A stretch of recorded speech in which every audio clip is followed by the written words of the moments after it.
Revista de prensa en directo América de France 24. Marta Moya con nosotros esta mañana de jueves. Marta, ya estamos casi finalizando semana y vamos a abrir nuestra revista de prensa haciendo un repaso por los medios internacionales. ¿Sobre qué? Sobre diferentes noticias relacionadas con la guerra en Ucrania. Empezamos destacando que dice Al Jazeera sobre las declaraciones del presidente ucraniano Volodymyr Zelensky pidiendo sanciones contra Rusia. ¿Esto por qué? Por los ataques a la infraestructura energética, por supuesto, de cara al invierno. Un invierno, según la OMS, de supervivencia para los ciudadanos ucranianos. Así es, Raúl, buenos días. Vamos a empezar con Al Jazeera, que recoge las declaraciones de Zelensky, que dice fórmula del terror, y que Zelensky implora a la ONU que se sancione a Rusia. Estas declaraciones las hizo en una reunión, en una participación online en el Consejo de Seguridad de Naciones Unidas y a razón de los ataques aéreos contra la infraestructura civil que ayer, como decía nuestra corresponsal Catalina, atacaron con 70 misiles a infraestructura. Sobre todo Kiev fue una de las ciudades más afectadas, donde viven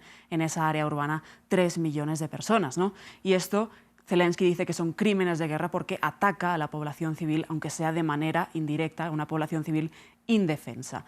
Los misiles, además de matar a 10 personas, pues supusieron el cierre de plantas de energía nuclear, cortaron el suministro de agua y electricidad en muchos lugares de todo el país, y esa fórmula del terror es la que dice que Zelensky, que Rusia está empleando contra los ucranianos ya a las puertas, ahora sí que sí, del invierno. Sin embargo, según el representante de Rusia ante la ONU, Vasil Nevensia, critica que Zelensky hubiera participado en el Consejo de Seguridad y además dice que los daños contra la infraestructura civil pertenecen a esas fuerzas de defensa aérea ucranianas que, queriendo derribar a misiles rusos, terminaron por atacar a infraestructura ucraniana. ¿Qué dice el New York Times, Marta? Hoy recogemos un artículo del New York Times que dice que un misil fabricado en Estados Unidos se extravió en Ucrania e hirió a civiles. Esto ocurrió en el mes de septiembre en la ciudad del este de Ucrania, en Kramatorsk, y 3 civiles habrían quedado heridos por este impacto de un misil de fabricación estadounidense. Los periodistas del New York Times fueron allí después del ataque y pudieron reunir e identificar pruebas de los restos del metal, y además comprobaron que el ensamblaje del circuito eléctrico solo se usaba en este misil de fabricación estadounidense. Pasó el 27 de septiembre en esta ciudad industrial que ha sido escenario de continuos ataques con misiles y artillería por parte de la ofensiva de Rusia en Ucrania. ¿Qué dice The Guardian, Marta? Destacamos un artículo de The Guardian que dice que las familias de soldados rusos reclutados acusan a Vladimir Putin de despreciarlos. Todo ello porque cuando se cumplen 2 meses desde que Putin iniciara esta movilización parcial de reservistas, ha reunido o va a reunir a madres y esposas de estos reservistas para calmar un poco los temores de que haya una convocatoria en contra del presidente por la desatención que está teniendo el gobierno ruso con estas familias de reservistas.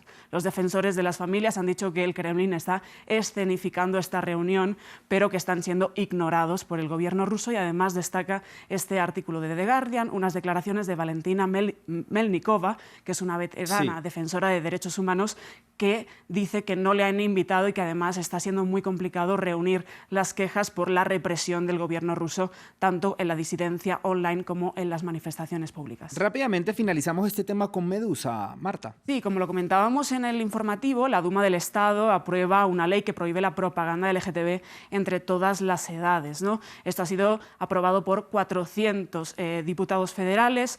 Es una ley que ya se venía tramitando y que hoy ha hecho su lectura final con esta decisión.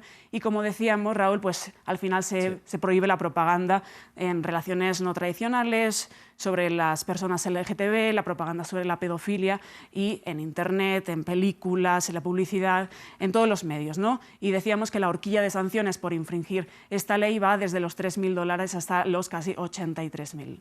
Así es, Marta. Vamos a cambiar de tema porque ayer conocimos que el gobierno del presidente venezolano Nicolás Maduro y la oposición de ese país se van a sentar por 15ª vez en una mesa de diálogos a partir de este fin de semana en México. ¿Qué hay de nuevo? ¿Por qué se van a sentar esta vez? Parece que las negociaciones del ELN en Caracas presionaron, ¿no? Y despertaron nuevamente la oposición a decir al gobierno: vamos a sentarnos usted y yo para negociar el futuro de nuestra nación. Así es, Raúl, vamos a empezar con El País, aunque la exclusiva la dio verdaderamente Bloomberg Sí. y luego la confirmó el presidente de Colombia, Gustavo Petro. Se van a reunir y en unas condiciones mucho más favorables para Nicolás Maduro, ¿no?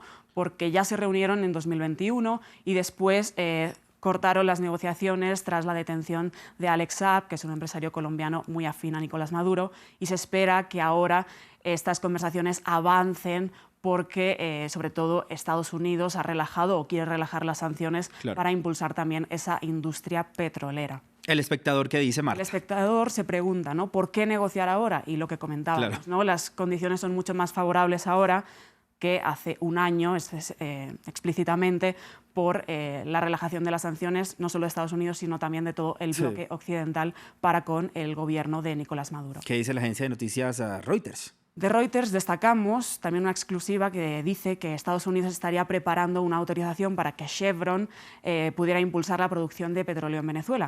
Chevron es esta única petrolera estadounidense que tiene la licencia para operar en Venezuela y que estas negociaciones habrían podido facilitar que se vayan a retomar los diálogos donde se van a tratar temas de la sociedad venezolana y además cuando se van a celebrar esas elecciones que probablemente van a ser en 2024. Bueno, vamos a ver qué pasa con esa mesa de negociaciones entre el gobierno venezolano y la oposición. Esperemos que finalmente lleguen a un acuerdo. Marta, como siempre, gracias por toda la información. Mañana con más Revista de Prensa. Mañana más. Gracias. Y saludamos nosotros a nuestra